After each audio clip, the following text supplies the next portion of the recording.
Assalamualaikum warahmatullahi wabarakatuh.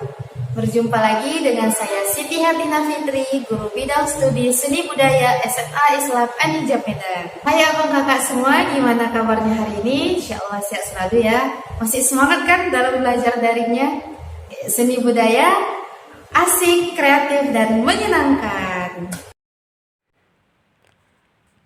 Baiklah, kita buka dengan lafaz basmalah. Bismillahirrahmanirrahim.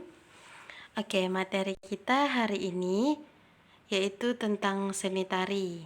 Jadi yang akan kita bahas hari ini tentang teknik, bentuk, jenis, dan nilai estetis pada tari kreasi. Oke, yang pertama itu ada fungsi tari. Ada beberapa cara untuk mengamati tari-tarian di Indonesia. Salah satunya dipandang dari fungsinya. Sudarsono 1998 membagi fungsi tari atas dasar. Yang pertama, pengamatan terhadap tari yang berfungsi sebagai upacara. Oke, tari yang berfungsi sebagai upacara apabila tari tersebut memiliki ciri, dipertunjukkan pada waktu terpilih, tempat terpilih, penari terpilih, dan disertai sesajian. Dalam hal ini, kamu bisa mengamati tari-tarian yang ada di daerah sekitarmu atau daerah lainnya. Oke, jadi kalau bagi kita itu, kalau yang berada di Bali itu tentunya tidak akan sulit menemukan tarian-tarian tersebut sebagai upacara, karena hampir semua tarian yang digunakan untuk acara keagamaan memiliki fungsi upacara. Jadi bagi kita yang berada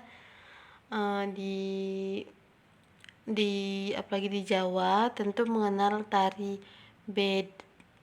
bedaya dan tari serimping yang digelar di keraton saat upacara. Kalau kita biasanya di Sumatera itu tari tortor kan? Ya, karena tari tersebut digelar pada waktu, tempat, dan penarinya juga terpilih. Apalagi kalau tortor biasa di upacara perkawinan. Oke, selanjutnya pengamatan terhadap tari yang berfungsi sebagai hiburan hasil dari ekspresi diri. Tari yang berfungsi sebagai hiburan pribadi memiliki ciri gerak yang spontan. Pada intinya, tari yang berfungsi sebagai hiburan pribadi ini dilakukan untuk kesenangan sendiri atau kegembiraan yang sesaat. Oke, jadi pernah kan kamu menyaksikan orang menari dengan gerakan spontan?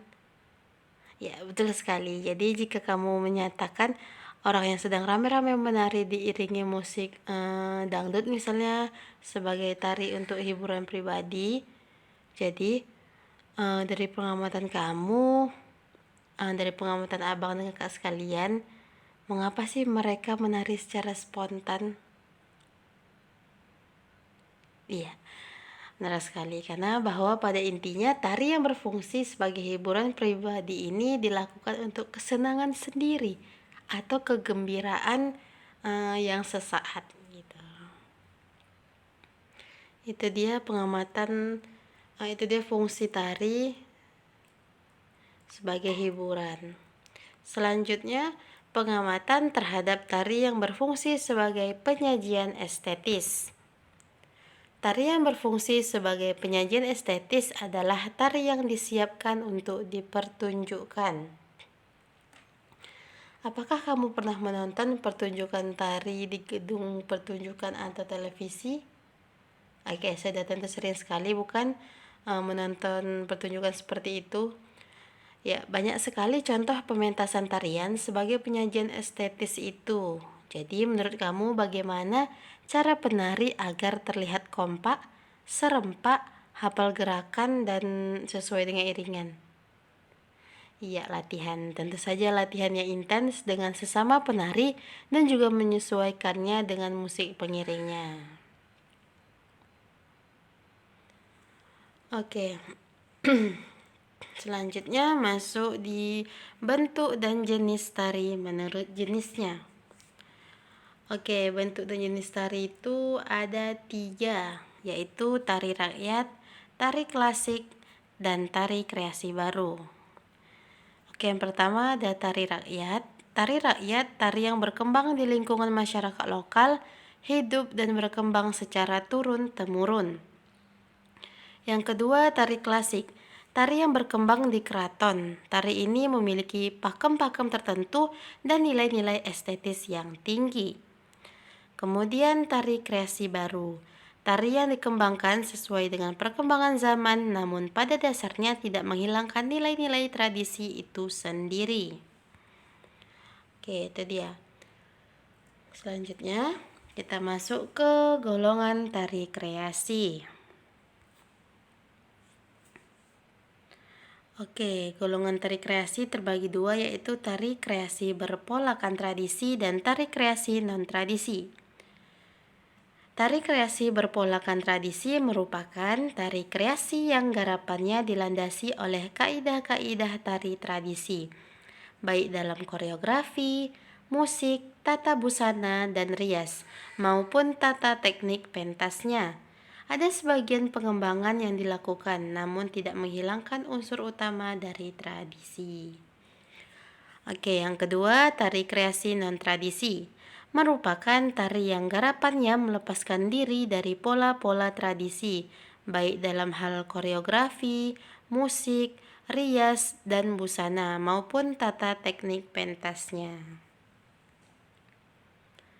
Oke, selanjutnya nilai estetis tari. Estetis atau estetika adalah nilai keindahan yang terdapat dalam karya seni. Seni tari sebagai bagian dari seni umumnya sudah tentu memiliki nilai estetis sebagai kriteria untuk menilai keindahan gerak. Seperti bagian di samping ini. Oke, jadi nilai estetis tari itu terbagi 3, yaitu ada wiraga, wirama, dan wirasa. Oke. Pertama ada wiraga. Wiraga merupakan kompetensi menari, meliputi keterampilan menari, hafal terhadap gerakan, ketuntasan gerak, dan keindahan gerak. Kemudian wirama. Wirama adalah kesesuaian dan keserasian gerak dengan irama atau iringan kesesuaian dan keserasian gerak dengan tempo. Kemudian ada wirasa.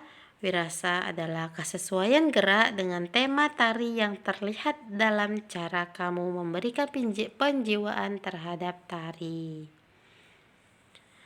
Oke, itu saja pembahasan kita pada hari ini. Baiklah, kita tutup dengan lafaz hamdalah, alhamdulillahirabbil alamin. Sampai berjumpa di video-video selanjutnya. Tetap semangat belajar darinya ya. Oke, baiklah. Wassalamualaikum warahmatullahi wabarakatuh. Demikianlah perjumpaan kita pada hari ini. Sampai berjumpa di video selanjutnya. Oke, jangan lupa like, comment, and subscribe SMA Islam Anijab Medan, unggul, cerdas, islami. Wassalamualaikum warahmatullahi wabarakatuh.